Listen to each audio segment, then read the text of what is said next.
அண்ணன் சீமான் அவருடைய வாக்கை உங்களுக்கு வர மாதிரி அந்த விஷயத்தை எப்படி பாக்குறீங்க? ஆக்சுவலா அது எனக்கு ரொம்ப பெருமையா இருக்குங்க. அண்ணன் சீமானோட வாக்கு வந்து எனக்கு வர போறது வந்து உண்மையிலேயே நான் வந்து ஒரு பிளெஸிங்கா தான் நான் நினைக்கிறேன். ஏன்னா நாம் தமிழர் கட்சியில ரொம்ப வருஷமா பயணிக்கிறவங்க இருக்கிறாங்க. ஒரு ஒரு குடும்பமா எல்லாருமே ரொம்ப ரொம்ப காலமா இருக்காங்க.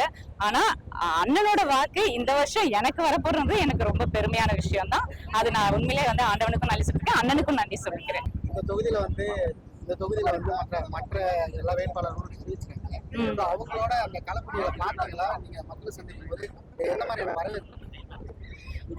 ஆக்சுவலா நாங்க பாத்தீங்கன்னா ஒரு 2.5 months முன்னாடியே எங்க களப்பணியை நாங்க ஸ்டார்ட் பண்ணிட்டோம். ஆனா இப்பதான் வந்து அதிமுக, திமுக, தாவேகா எல்லாருமே இப்பதான் நாமினேஷன் ஃபைல் பண்ணதுக்கு அப்புறம் தான் வந்து களத்துக்கு வந்திருக்காங்க. சோ அதுக்கு முன்னாடி அவங்க வரல.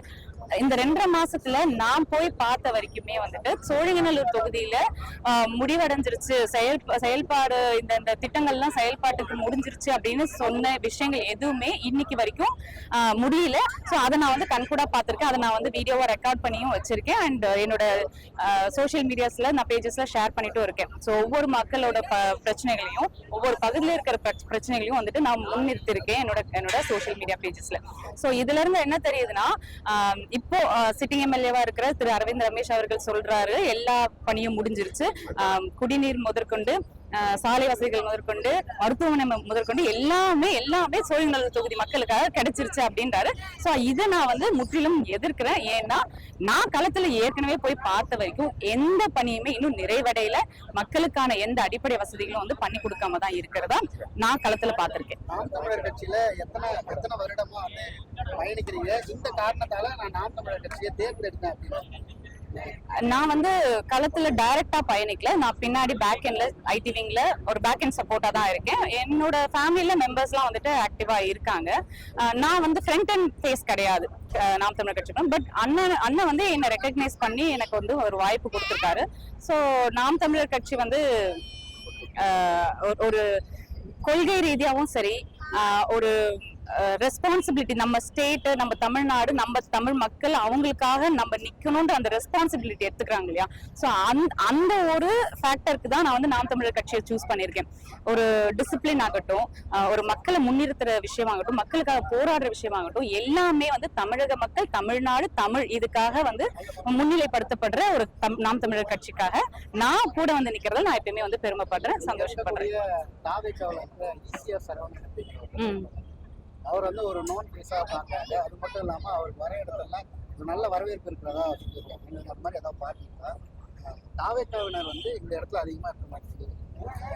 தாவேக்கா நீங்க பாத்தீங்கன்னா ஒரே ஒரு ஃபேஸ் தான். நீங்க வந்து ஈசிஆர் சரவணன், புஷி ஆனந்த் அந்த மாதிரி மல்டிபிள் ஃபேஸ் எல்லாம் கிடையாது. இங்க ஒரே ஒரு ஃபேஸ் தான், அது வந்து விஜய் அவர்களை வச்சுதான். சோ தாவேக்கானா விஜய், அவ்வளவுதான் தெரியுது மக்களுக்கு. சோ அந்த விஜய்ன்ற பேருக்காக தான் வந்து மக்கள் கூடுறாங்க. இப்ப ஈசிஆர் சரவணன் நீங்க தெரியுதுன்னு சொல்லுங்க, அப்படியெல்லாம் கிடையாது. ஈசிஆர் சரவணன் எந்த கட்சியை சார்ந்து நிக்கிறாரு, எந்த கட்சியை ரெப்ரசென்ட் பண்றாருன்னா தாவேக்காவை ரெப்ரசென்ட் பண்றாரு. அதனாலதான் அவங்களுக்கு வந்து மாஸ் கிடைக்குது, ஒரு கிரௌட் பேஸ் கிடைக்குது. சோ இதெல்லாம் வந்து விஜய் அவர்களுக்கு அவரோட ஃபேன்ஸா அப்படிதான் வராங்களே தவிர வந்து தனிப்பட்ட விதத்துல அந்த கட்சியினுடைய வேட்பாளர்கள் யாருக்குமே வந்து ஒரு தனிப்பட்ட கிரௌட் வந்து கேதர் ஆகிறது இல்ல. விஜய் அவர்களோட சிலையை வச்சு நிறைய சிலை ரெடி பண்ணிருக்காங்க. அதை ரெடி பண்ணி அதை வச்சு போட்டு கேட்க போறாங்க. அங்க போனவர்கள் 100 ரூபா போய் ஒரு இடத்துல 5 வாகன பரப்புரை 2 பொதுக்கூட்டம் பேசுறாரு.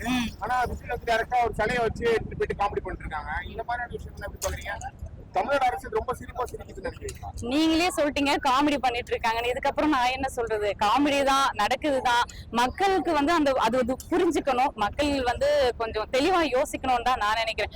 இந்த மாதிரி ஒரு காமெடி அரசியல் நமக்கு வந்து நெக்ஸ்ட் 5 இயர்ஸ்க்கு வந்து தமிழ்நாட்டுல நடக்க போகுது அப்படின்னா தமிழ்நாட்டோட நிலைமை எப்படி இருக்கும்னு யோசிச்சு பாருங்க. டெய்லி நம்ம சிரிச்சுக்கிட்டே இருக்கலாம். ஆனா ஒவ்வொரு நாளுமே வந்து அவங்க பண்ற அந்த கட்சி உறுப்பினர்களும் அந்த கட்சி ஆதரிக்கிற மக்களும் சரி, அவங்க பண்ற காமெடி வேணா நம்ம பார்த்து சிரிக்கலாம். ஆனா இங்க ஒரு ப்ராப்பரான அட்மினிஸ்ட்ரேஷன் நடக்குமா, ஒரு ப்ராப்பரான அரசியல் நடக்குமா அப்படின்னா, மக்களுக்கான அரசியல் நடக்குமானா அது ஒரு பெரிய கேள்விக்குறிதான்.